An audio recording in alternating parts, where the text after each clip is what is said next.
Santet Daun Muda. Karya Kang Ramli, author. Chapter 6. Pesona Beracun Neni.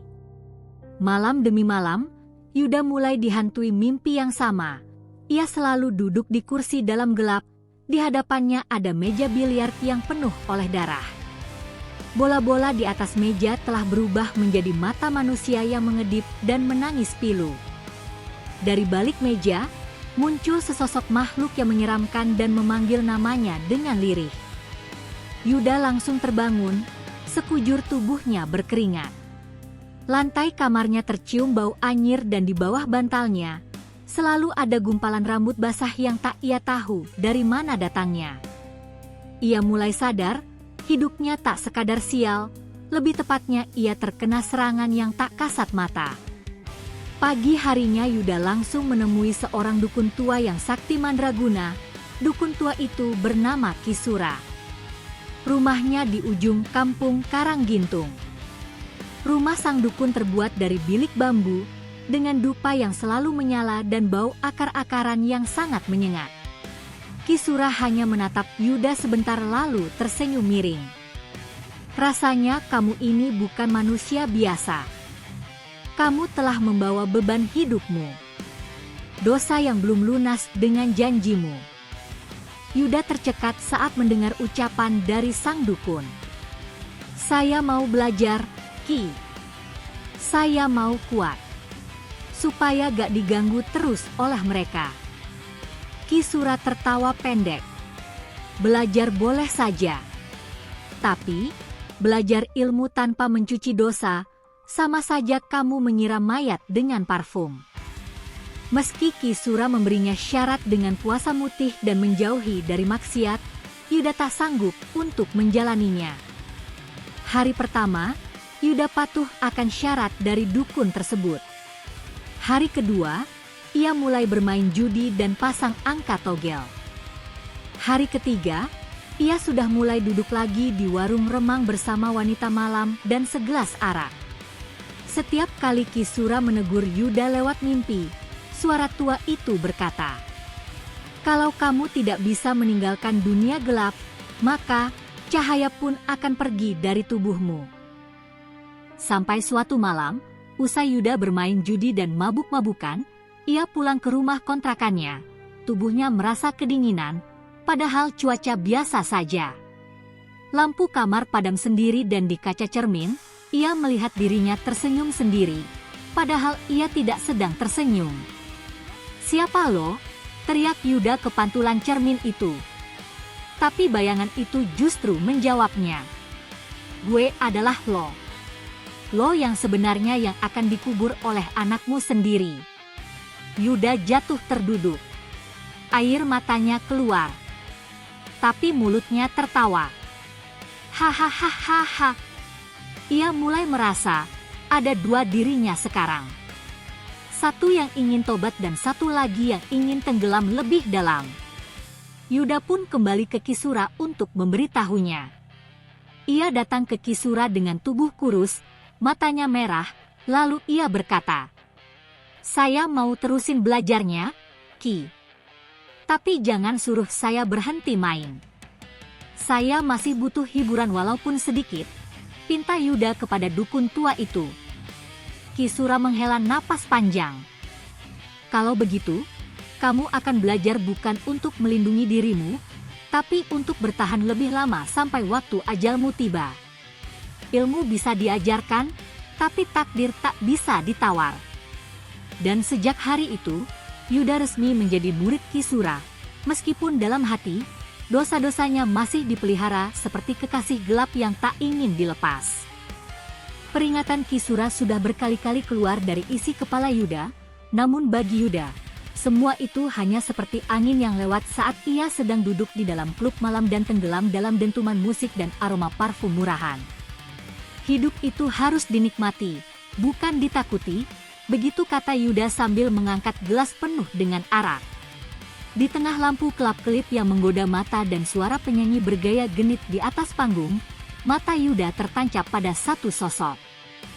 Ya, perempuan yang selalu ditatap Yuda bernama Neni.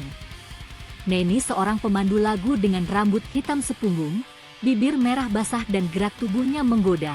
Namun wajahnya menyimpan kesedihan yang dalam, sesuatu yang justru membuat Yuda sangat terpesona. "Siapa dia?" bisik Yuda pada Ujang. "Nama panggungnya Neni," jawab Ujang. "Ia baru seminggu kerja di sini. Tapi udah banyak yang kesengsem sama Neni." Yuda mengangguk. Matanya tak pernah lepas dari Neni, apalagi saat perempuan itu membawakan lagu lawas penuh lirih. "Biar cinta jadi luka, asal kau tetap di sini." Suara perempuan itu menusuk Yuda karena ia sedang setengah sadar, mabuk, dan butuh sentuhan. Malam itu juga Yuda memanggil Neni untuk menemaninya. Ia lemparkan segepok uang ke meja, dan Neni tersenyum kecil. Senyum yang menyimpan sesuatu, entah dendam atau luka lama. "Kamu sering kesini?" tanya Neni sambil menuangkan minuman ke gelas Yuda. "Terlalu sering," jawab Yuda. "Tapi baru kali ini pengen terus balik cuma buat satu orang, yaitu kamu." Neni tertawa. Tawanya sangat manis tapi matanya tetap dingin. Yuda tak peduli dan ia sangat ingin memiliki Neni. Yuda semakin sering datang untuk bertemu dengannya. Bahkan setiap malam, ia hanya mencari satu orang, yaitu Neni. Ia bahkan tak lagi datang ke tempat Kisura untuk latihan ajian dan ditinggalkan begitu saja, hingga puasa tak lagi ia jalani. Ilmu pelindung yang diberikan Kisura mulai mengelupas perlahan, karena pantangan terbesar ilmu itu adalah menyentuh wanita jalang dan mabuk di malam hari. Dan Yuda telah melakukan keduanya. Suatu malam, saat keduanya sedang mabuk berat, Yuda menggenggam tangan Neni dengan erat. "Gue gak tahu kenapa, tapi gue ngerasa hidup gue lebih terang sejak lo ada di samping gue." Neni memandangnya dalam, lalu dengan senyum yang sangat tipis, ia menjawab, "Apa kamu masih ingat dengan semua perempuan yang pernah kamu tiduri dan kamu tinggalkan begitu saja?" Yuda terdiam. Pikirannya sempat berputar cepat, sandra, dan beberapa wajah tak dikenal muncul dalam bayangannya, tapi semuanya tenggelam dalam gelas yang ketujuh malam itu. "Lupa," ucap Yuda dengan santai. "Yang penting sekarang, cuma kamu yang selalu ada di sampingku."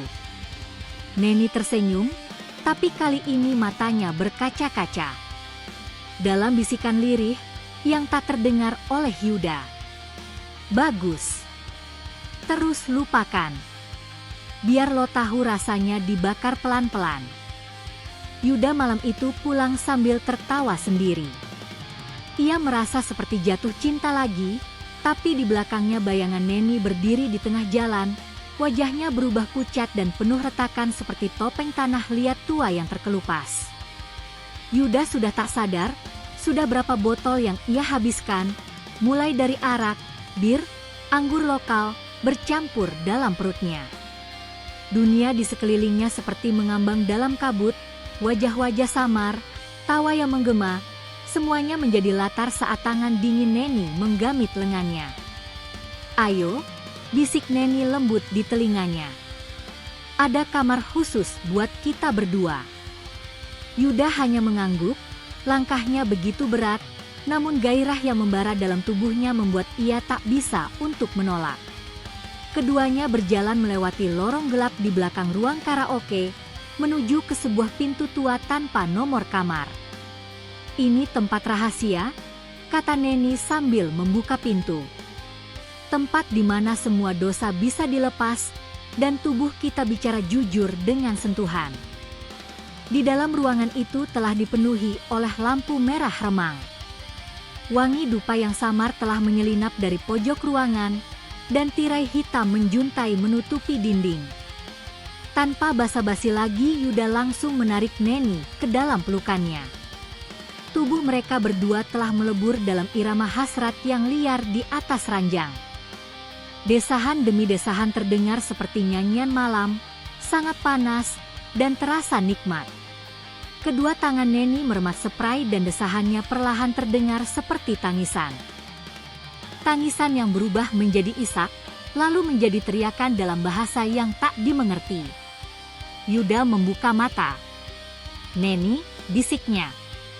Tapi yang ia lihat kini bukan lagi wajah cantik Neni, melainkan wajah pucat penuh luka, matanya hitam legam, dan lidahnya menjulur panjang, menjilati pipinya sendiri. Yuda menjerit dan bangkit dari ranjang dengan tubuh terhuyung. Kamar itu mendadak menjadi penuh asap. Dindingnya seperti berdetak. "Apa ini? Tempat apa ini?" Yuda berteriak. Tapi suara Neni menjawab dari balik tirai hitam. "Tempat lo akan dibakar perlahan, seperti gue yang pernah dibakar hatinya. Kau ingat aku, Yud?" Tirai hitam telah terbuka, di baliknya, Neni sedang berdiri mematung, namun ia bukan Neni. Tubuhnya telah terbakar, rambutnya gosong, dan kulitnya terkelupas tapi senyumnya tetap menggoda. Yuda ingin kabur, tapi tubuhnya tertanam di lantai. Tangan-tangan hitam muncul dari bawah kasur dan mencengkeram kakinya. "Lo sudah terlalu jauh untuk kembali, tapi lo belum cukup hancur untuk dibakar sepenuhnya," ucapan Neni begitu menyeramkan. Lampu telah mati dan malam itu, Yuda tidak pernah benar-benar kembali. Cahaya lampu redup masih menggantung di langit-langit kamar. Suara pendingin ruangan berdengung pelan, dan wangi dupa masih samar menyelimuti udara. Yuda terbangun dengan napas terengah, tubuhnya basah oleh keringat, seolah baru saja berlari dari kobaran api. Matanya terbuka perlahan, dan sosok Neni ada di sampingnya, masih utuh. "Hei, Yud, kamu kenapa?" Suara lembut Neni membangunkannya. "Kau mimpi buruk ya?" Yuda terdiam sesaat, kedua bola mata memandang sekeliling. Tak ada asap. Tak ada tirai hitam berdetak. Tak ada tangan dari kolong kasur. Ia menghela napas panjang, menahan gemetar. "Syukurlah, ternyata tadi cuma mimpi," sahut Yuda, hampir tak terdengar. Yuda duduk di sisi ranjang, menyapu wajah dengan kedua tangan. Keringat masih menetes dari pelipis ke dagu. Neni memandanginya dengan tatapan ambigu antara prihatin dan penuh rasa ingin tahu. "Pasti habis mimpi? Mimpinya tentang apa?" tanya Neni sambil membetulkan letak selimut. "Tentang dosa-dosa lama," jawab Yuda. "Dan tentang seseorang yang telah gue lupakan." Neni tak menjawab. Ia hanya tersenyum kecil, lalu berbalik membelakangi Yuda. Senyumnya menghilang dalam sekejap. Yuda berdiri, mengenakan pakaiannya perlahan. Sambil berdiri di depan cermin, ia menatap wajahnya sendiri. Dari dompet yang mulai tipis, ia menarik selembar uang ratusan ribu dan meletakkannya di atas meja dekat tempat tidur. "Ini buatmu, Nen. Terima kasih untuk goyangan lo malam ini. Tubuh lo membuat gue lupa segalanya." Yuda membungkuk, mengecup bibir Neni dengan lembut, ringan, penuh rasa bersalah yang tak diucapkan. Neni membalas ciuman itu dengan singkat, lalu kembali menyandarkan kepalanya ke bantal. "Hati-hati di jalan, Yud," kata Neni dengan datar. "Jangan mimpi yang aneh-aneh lagi. Mimpiin aku saja." Yuda tersenyum pahit, lalu ia melangkah pergi, membuka pintu kamar yang berderit pelan. Saat pintu menutup, Neni masih berbaring diam, namun kini matanya terbuka menatap langit-langit kosong. Bersambung.